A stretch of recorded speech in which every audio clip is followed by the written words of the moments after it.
यह कहानी एक छोटे से गांव जोधपुर में रहने वाले आलोक और उसकी परिवार की है।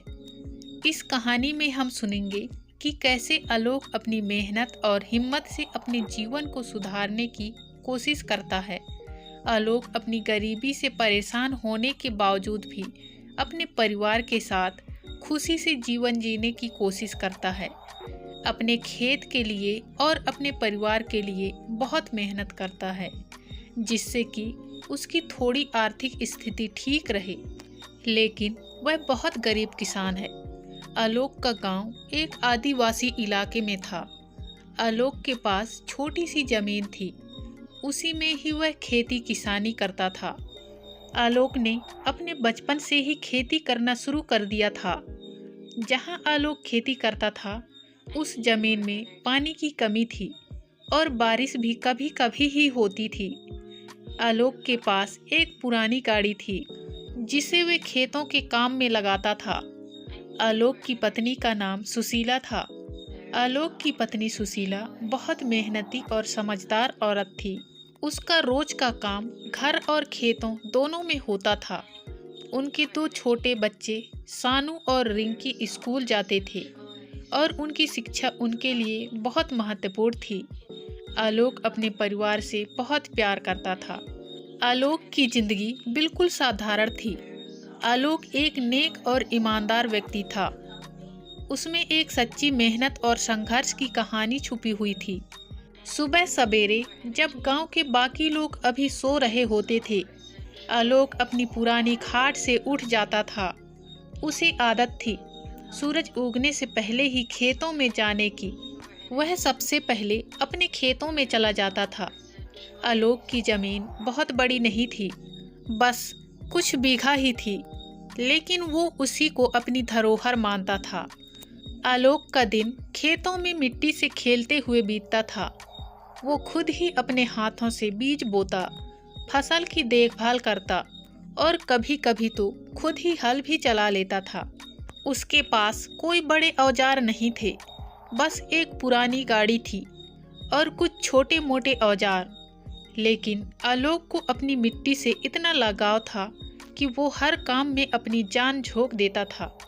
आलोक को अपने खेत में काम करना बहुत पसंद था। आलोक खेत में काम करता और उसकी पत्नी घर के साथ साथ खेत का भी काम करती थी। वो खेत में काम करता तो सुशीला घर में चूल्हा जलाती।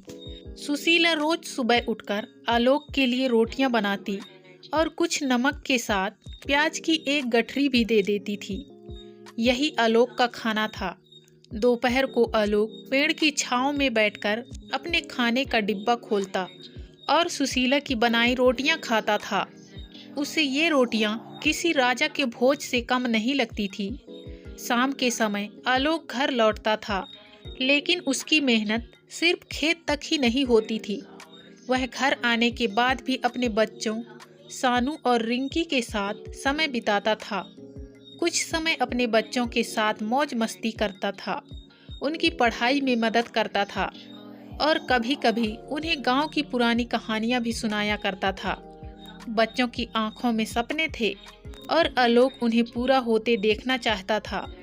आलोक चाहता था कि उसके बच्चे पढ़ लिखकर अच्छे आदमी बने। सानू पढ़ाई में बहुत तेज था और आलोक की यकीन था कि उसका बेटा एक दिन कुछ बड़ा करेगा। रिंकी भी पढ़ाई में मन लगाती थी, लेकिन उसका सपना था कि वो अपने खेतों की देखभाल में पिता की मदद करे।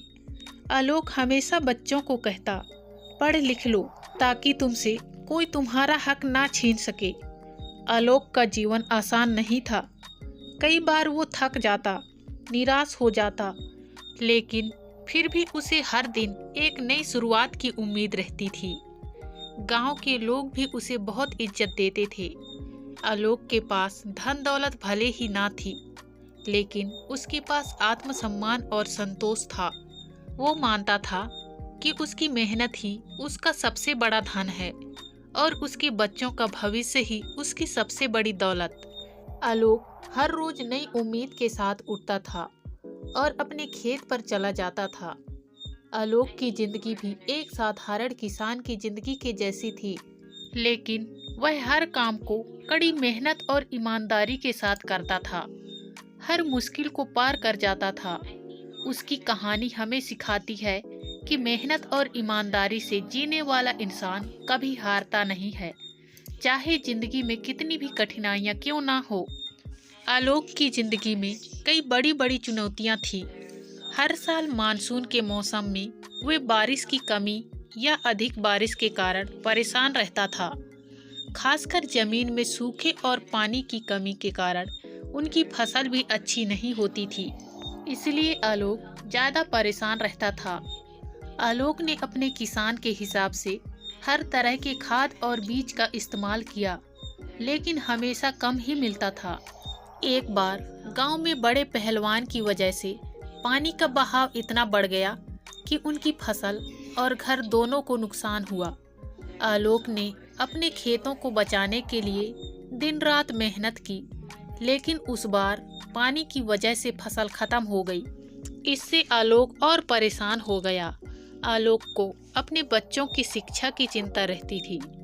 सानू और रिंकी को स्कूल भेजना और पढ़ा लिखा कर बड़ा आदमी बनाना आलोक का सपना था, लेकिन हर साल पानी और फसल के मसले के कारण उनके पास इतना पैसा नहीं होता था कि वे बच्चों की शिक्षा के लिए अच्छी किताबें और यूनिफॉर्म ले सकें। सुशीला भी हर दिन अपने बच्चों को अच्छी शिक्षा और स्वास्थ्य देने की सोचती थी। वह अपनी बचत और आलोक की कमाई से बच्चों के लिए छोटी छोटी चीज़ें खरीदती थी। कभी कभी गरीबी के कारण उनके पास इतना भी पैसा नहीं होता था कि वे बच्चों को अच्छा खाना दे सकें। आज की कहानी में बस यहीं तक दोस्तों। इसी तरह फिर मिलते हैं किसी नई कहानी के साथ। तब तक के लिए अपना ख्याल रखिए। Bye bye.